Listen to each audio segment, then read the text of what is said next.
സത്യം പറഞ്ഞാൽ റോബി നമ്മുടെ കൂടെ ഇല്ല എന്ന് ആലോചിക്കാൻ തന്നെ എനിക്ക് ഇഷ്ടമല്ല.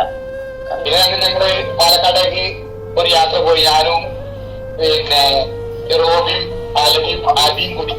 അതൊരു രസകരമായ യാത്രയാണ്, അത് മറക്കാൻ പറ്റാത്ത ഒരു യാത്രയാണ്. അത് ഇപ്പോഴെങ്കിലും ആലോചിച്ച ചിരി വരും.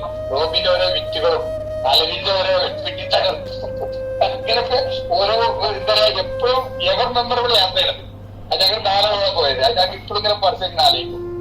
അതാണ് നമ്മള് പിന്നെ ആ 36 വർഷത്തില് അനീഷ് പറഞ്ഞാല് ഒരു മുഖം കറുപ്പിച്ചിട്ട് വർത്താനം ഒരു ഇത്രയും വർഷത്തിന്റെ ഇടയിൽ അങ്ങനെ ഒരു ബുദ്ധിമുട്ടേ ഞങ്ങൾക്ക് ഉണ്ടായിട്ടില്ല. പക്ഷെ എന്താ വെച്ചാൽ അല്ലേ, റോബി എന്തെങ്കിലും ഒരു കാര്യം പറഞ്ഞു കഴിഞ്ഞാല് ഞാൻ അതിന്റെ അപ്പുറത്തേക്ക് അത് ഒരു തകർക്കിക്കാനോ കാര്യത്തിലോ പോകലില്ല. റോബി പറഞ്ഞ പോലെ എല്ലാരും ഉപദേശിക്കാനും ആരോഗ്യ കാര്യങ്ങൾ എന്തേലും വന്നാൽ ഏത് ഡോക്ടറെ കാണണം, എങ്ങനെ കാണിക്കണം, എന്ത് ചെയ്യണം, എല്ലാത്തിനും മുന്നിക്കാം.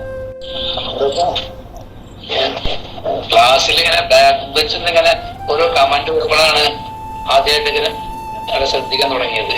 ഇങ്ങനെ ഓരോ എന്ത് മാഷന്മാർ വല്ല ക്ലാസ് എടുക്കുമ്പോൾ വല്ല കമന്റ് പറഞ്ഞ എന്തെങ്കിലും തമാശ കാണും തുടങ്ങിയത്.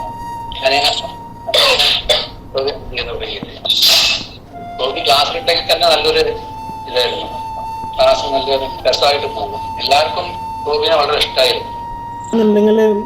റോബി എന്ന് പറഞ്ഞാൽ എനിക്കൊരു ജീവിതം, ഒരു അനുഭവമാണ്, ഒരു എക്സ്പീരിയൻസ് ആണ്, അല്ലാതെ ഒരു റീലേഷൻ അല്ല. റോബി എന്ന് പറഞ്ഞാൽ എനിക്കൊരു എക്സ്പീരിയൻസ് ആണ്.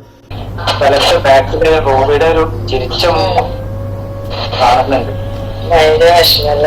റോബിനെ ഇങ്ങനെ കണ്ടിട്ടുള്ളൂ. അതാണ് റോബി. അതെ, അനീഷ് പറഞ്ഞ മാതിരി റോബിനെ എന്നും ഇങ്ങനെയാണ് കണ്ടത്. ശിക്ഷിക്കപ്പെടുന്ന ഹോസ്പിറ്റലിലേക്കൊക്കെ എത്തുമ്പോൾ അതിലൊക്കെ റോബി അപ്പോഴാണ് വയ്യാന്ന് പറയുന്നത്.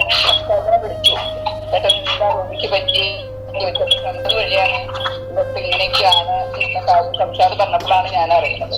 അത് കഴിഞ്ഞ് കുറച്ച് കഴിഞ്ഞപ്പോ ഏതായാലും വലിയൊരു ദുഃഖവാർത്തയായിരുന്നു. ഞാനും അറിഞ്ഞിരുന്നില്ല സംഗതി. ഇത് ആയതിനു ശേഷമാണ് ഇതൊക്കെ അറിഞ്ഞത്. ഏതായാലും നമ്മളുടെ ഗ്രൂപ്പിൽ നിന്ന് ഒരാൾ ഇങ്ങനെ ആയതുകൊണ്ട് വലിയ സങ്കടമുണ്ട്.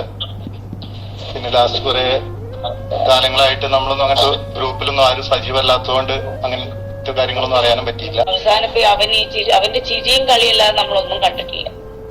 അത് അവന്റെ ഒരു വല്ലാത്തൊരു മാജിക് തന്നെ. കാരണം ഇത്രയും വിഷമങ്ങൾ ആ വീട്ടിലെത്തിക്കഴിഞ്ഞപ്പോ നമ്മള് ആ സജീവവും നമ്മളൊക്കെ അനുഭവിച്ച ഒരു വിഷമം.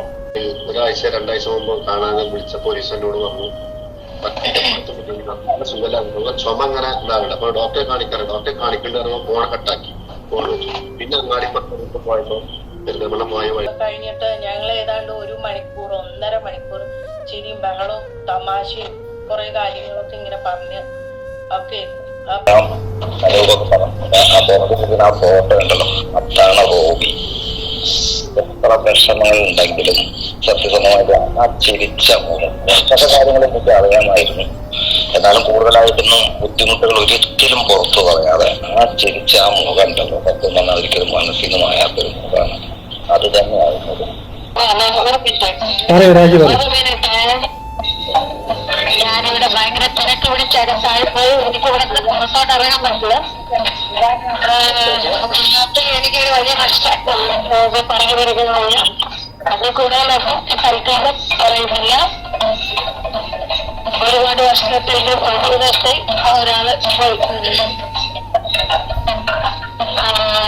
ശേഷം നമ്മളെല്ലാരും കൂടുതൽ പരിചയപ്പെടാനും ഈ 10-20 പഠിക്കുന്ന സമയത്ത് തന്നെ നല്ല അറ്റാച്ച്മെന്റ് ഉണ്ടായിരുന്നു. നമ്മള് നിങ്ങൾ 6 ആളായിട്ട്, ഞാനും സിബിയും ഒക്കെ നിങ്ങൾ 6 ആളായിട്ട് നല്ല ടച്ച് ആയിരുന്നല്ലോ.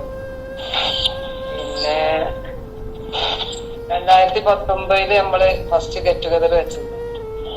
അന്ന് എനിക്ക് റോബിനെ കാണുന്നതിന് ഏറ്റവും ഇഷ്ടം. എന്നുണ്ടെങ്കിൽ എല്ലാരും പറഞ്ഞ പോലെ തന്നെ ചിരിച്ച മോഹൻ തന്നെ എന്റെ മനസ്സിലുള്ളത്. അത്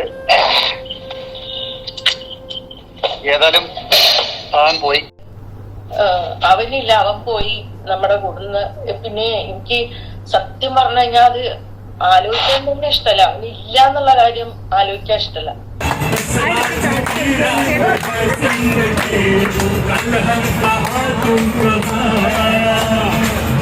आज की